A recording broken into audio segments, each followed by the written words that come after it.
दुनिया में अर्थशास्त्र का एक सिद्धांत है कि जो देश अपने खर्चे जितने घटा सकता है वो देश अपनी आमदनी उतनी ही बढ़ा सकता है।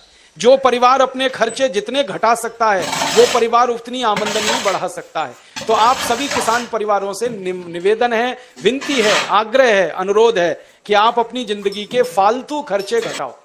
तो आप बोलोगे कहां खर्चा घटाएं? सबसे बड़ा खर्चा है उसी को खत्म करो, यूरिया का खर्चा, इसको घटा दो, यूरिया मत खरीदो। दूसरा बड़ा खर्चा है डीएपी का, ये भी मत खरीदो।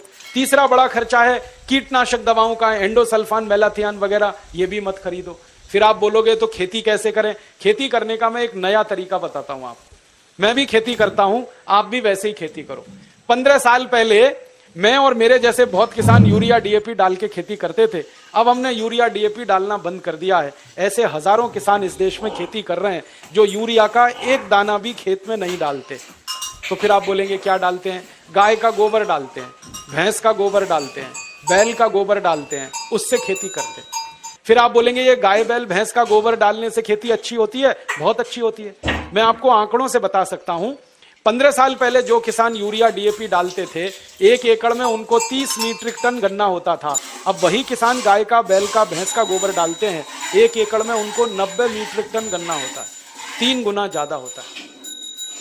15 साल पहले जो किसान गेहूं पैदा करने के लिए 1 एकड़ खेत में यूरिया डीएपी डालकर 12 क्विंटल गेहूं करते थे, अब वही किसान 20 क्विंटल 22 क्विंटल तक गेहूं करते हैं गोबर और गोमूत्र डाल के।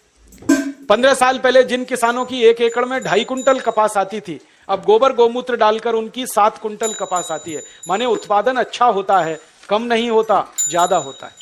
तो आप बोलेंगे ये गोबर गोमूत्र डाल के खेती कैसे की जाती है? इसका एक सरल सूत्र बताना चाहता हूं। जो भी किसान भाई हैं वो इसको लिख लें अपने कागज पर, अपनी कॉपी पर, नहीं तो ध्यान से सुन लें, क्योंकि ये सूत्र बताने पता नहीं कब कौन दोबारा आपके पास आएगा। ये सूत्र वो है जो खेती में उत्पादन तो ज्यादा देगा और खर्चा आपका पूरा घटा देगा। यूरिया का एक दाना डालना नहीं पड़ेगा और बहुत अच्छी फसल आपकी पैदा होगी। क्या करना है? गोबर डालना है, गाय का हो या बैल का हो या भैंस का हो। कितना गोबर डालना है और कैसे डालना है? अभी कई बार हम गोबर डालते हैं तो क्या करते हैं, गोबर को इकट्ठा करते हैं, एक खड्डे में भरते जाते हैं, वो सूखता रहता है, फिर जब सूख जाता है तो उठाकर खेत में डाल देते हैं। ये सूखा हुआ गोबर मत डालो, इससे कोई फायदा नहीं है। गोबर अगर खेत में डालना है तो गीला डालो, वो सबसे ज्यादा फायदा करता है। ऐसे में एक बात समझाऊं आपको, मैं आपको एक सूखी रोटी दूं खाने के लिए, आप जल्दी नहीं खा पाएंगे, और उसी रोटी को दूध में डाल के दे दूं, फटाफट खा लेंगे।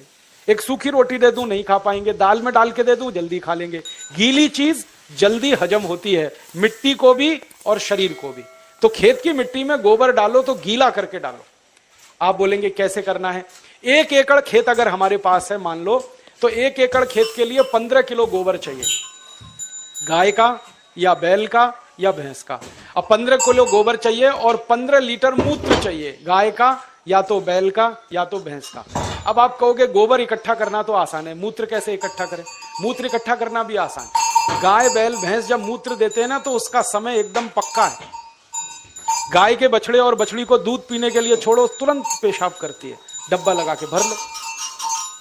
ऐसे ही बैल करता है, ज्यादा देर बैठ के बैल खड़ा होगा, पेशाब करेगा, डब्बा भर लो। तो मूत्र ऐसे इकट्ठा कर सकते हैं। दूसरा एक तरीका है कि जहां जानवरों को हम रखते हैं वहां पत्थर बिछा दो, ईंट बिछा दो, थोड़ा पक्का कर दो, सीमेंट लगा दो, ढाल बना दो, एक नाली बना दो, नाली में खड्डा बना दो, तो जो भी मूत्र गिरेगा वो खड्डे में इकट्ठा हो जाएगा। और गाय के मूत्र की, बैल के मूत्र की, भैंस के मूत्र की विशेषता है कि इसकी एक्सपायरी डेट नहीं होती, ये खराब ही नहीं होता। 1 साल, 2 साल, 10 साल, 20 साल, 50 साल कभी खराब नहीं होता। तो भरे रहा है गड्ढे में, कोई फर्क नहीं पड़ेगा, बस उस गड्ढे में से उठाते रहो। 15 किलो गोबर, 15 लीटर मूत्र, दोनों को मिला लो, हाथ से ही मिला लो। एक प्लास्टिक का ड्रम ले लो, उसमें मिला लो। मिलाने के बाद इसमें 1 किलो गुड़ डाल दो, गुड़। और गुड़ ऐसा डालना जो पुराना हो, जिसको कोई खाता ना हो, काला काला हो जाता है एकदम पानी जैसा, जिसको हम छूना भी पसंद नहीं करते, वो गुड़ इसमें डाल दो 1 किलो।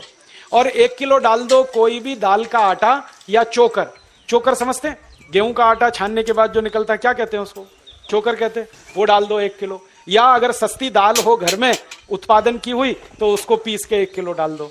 तो 1 किलो चोकर या 1 किलो दाल का आटा। और इसमें डालो 1 किलो मिट्टी। मिट्टी कहां से लानी है? पीपल के पेड़ के नीचे की मिट्टी या बरगद के पेड़ के नीचे की मिट्टी। तो 1 किलो मिट्टी, 1 किलो दाल का आटा, 1 किलो गुड़, 15 लीटर मूत्र, 15 किलो गोबर, ये 5 चीजें एक ड्रम में मिला दो। मिलाने के बाद